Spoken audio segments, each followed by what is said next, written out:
ဟုတ်ကဲ့ပါတကယ်ကျွန်တော်အားလုံးပဲမင်္ဂလာပါဒီနေ့မှာတော့ကျွန်တော်ကနေကျွန်တော်တကယ်ချင်းတွေကို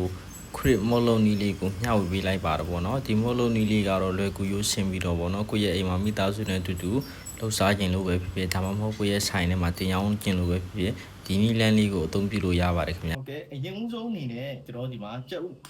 နှလုံးကိုဖောက်ထည့်မှာဖြစ်ပါဗောနော်ဟုတ်ကဲ့ပါကြက်ဥနှလုံးကိုကျွန်တော်တို့ကြက်ဥနှလုံးကိုကျွန်တော်အရင်ဆုံးဖောက်ထည့်ပြီးဆိုရင်တော့ကျွန်တော်ကြက်ဥကိုအရင်ဆုံးယူလိုက်ပါပါနော်ကြားပေါ့နော်ဒီကြားကကြတော့ငါးစွန်းထဲမှာဖြစ်တယ်ပေါ့နော်ဒီကြားငါးစွန်းမင်းသားစွန်းနဲ့ထဲမှာဖြစ်ပါတယ်ဟုတ်ကဲ့ပါအခုလိုမျိုးနော်ဒါကျွန်တော်ဒီကြားငါးစွန်းထည့်ပြီးတော့ပြီးဆိုရင်ကျွန်တော်တို့အခုလိုမျိုးဒီကြားနဲ့ကြက်ဥနဲ့ဟိုဒါနှံ့သွားအောင်ပေါ့နော်ဒီကြားနဲ့ကြက်ဥနဲ့ကိုနှံ့သွားအောင်ကျွန်တော်ညှိလိုက်ပါဖြစ်ပေါ့နော်အခုလိုမျိုးညှိလိုက်ပါဖြစ်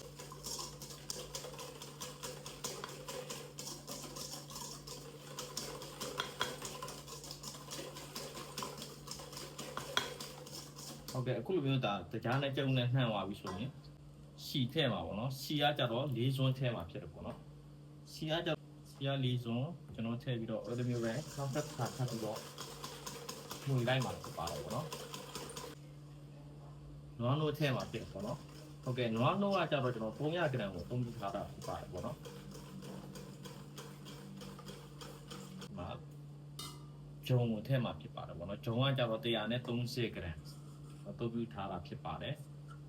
ဟုတ်ကဲ့ဂျုံကိုစကားနဲ့စစ်ပြီးသွားပြီဆိုရင်တော့ကျွန်တော်အခုလိုမျိုးထပ်ပြီးတော့တစ်ခါပြန်ဝင်လိုက်မှာဖြစ်ပါတယ်ပေါ့နော်ပို့ပြီးတော့တီကြသွားရအောင်ပို့ပြီးတော့တီကြသွားရအောင်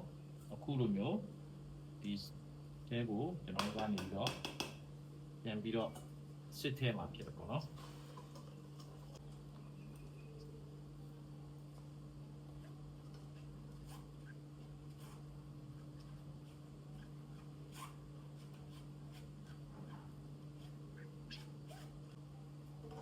ဒါဆိုရင်တော့ကျွန်တော်ဒီလိုမျိုးလေးနဲ့လေးမှုပြလိုက်မယ်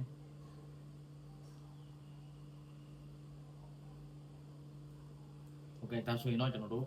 ခရစ်စတင်လုပ်ဖို့အတွက်ကျွန်တော်တို့မုတ်သားရရှိပါပြီပေါ့နော်အဲကိုလက်လီနဲ့ကျွန်တော်အခုလိုမျိုးတင်ကြည့်လိုက်ပါပေါ့နော်ဒီလိုမျိုးကတ်ကြည့်လိုက်ပြီဆိုရင်တော့ဒါတိရပြီပေါ့နော်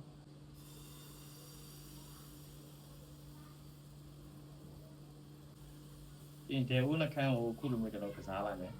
ကစားလိုက်ပြီဆိုတော့ဒီလိုမျိုးမုတ်ဝိုင်းခဏလေးရရှိပါပြီပေါ့နော်ပါတယ်ခင်ဗျာကပြင်ဒီလိုမျိုးလေးတစ်ဖက်ပြန်လှန်လိုက်မယ်ဒီလိုမျိုးလေးတစ်ဖက်ပြန်လှန်လို့ဆိုတော့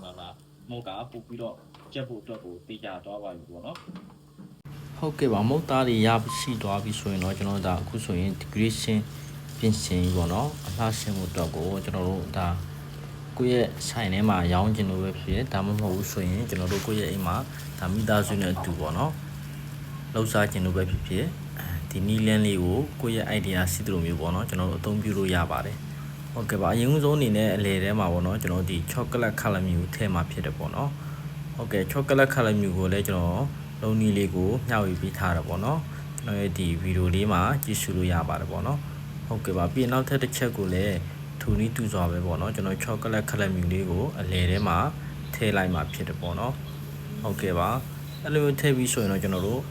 ဒီ cream ကိုပေါ့နော် cream mode ကိုကျွန်တော်တို့အရင်ဆုံးတစ်ပိုင်းတက်တက်ခေါင်းမယ်ပြီးရင်တစ်ချက်ပြန်လှန်ပြီးတော့ခောက်လိုက်မှာဖြစ်တယ်ပေါ့နော်ဟုတ်ကဲ့ပါဒါဆိုရင်တော့ဒီမုတ်ကကျွန်တော်တို့စောကကျွန်တော်ပြောပြပေးတဲ့ recipe ထဲမှာဆိုရင်ပေါ့နော်မုတ်အလုံး9ချက်စာရရှိမှာပေါ့နော်မုတ်9ချက်စာဆိုရင်ကျွန်တော်မိသားစု3-4ယောက်လောက်ဒီမနက်စာ breakfast ပေါ့နော်လက်ဖက်ရည်နဲ့ပဲဖြစ်ဖြစ်ကဖေနဲ့ပဲဖြစ်ဖြစ်ပေါ့နော်ကျွန်တော်တွဲပြီးတော့သုံးဆောင်လို့ရပါတယ်တင်ငယ်ချင်းတို့ရေဟုတ်ကဲ့ပါဒါကြောင့်မို့ဒီဗီဒီယိုလေးကတော့ကျွန်တော်တင်ငယ်ချင်းတို့အတွက်အကျိုးရှိမယ်လို့ကျွန်တော်အနေနဲ့ယုံကြည်တယ်ပေါ့နော်အကယ်၍တစ်ခုခုတော့သိကျင်တာလေးတွေရှိတယ်ဆိုရင်လည်း comment မှာရေးခဲ့လို့ရပါတယ်ပြီးကျွန်တော်တို့ကြိုက်နေတဲ့တဲ့အသီးတွေကို decoration လုပ်လို့ရတယ်ပေါ့နော် strawberry ပဲဖြစ်ဖြစ်ပြီးဆိုရင်ကျွန်တော် blueberry ငှက်ပြောသီးbanana ပေါ့နော်ပြီးရင် apple စသည်ဖြစ်ပေါ့နော် kiwi သီးစသည်ဖြစ်ကျွန်တော်တို့ဒီအသီးတွေနဲ့လည်းတွဲပြီးတော့စားသုံး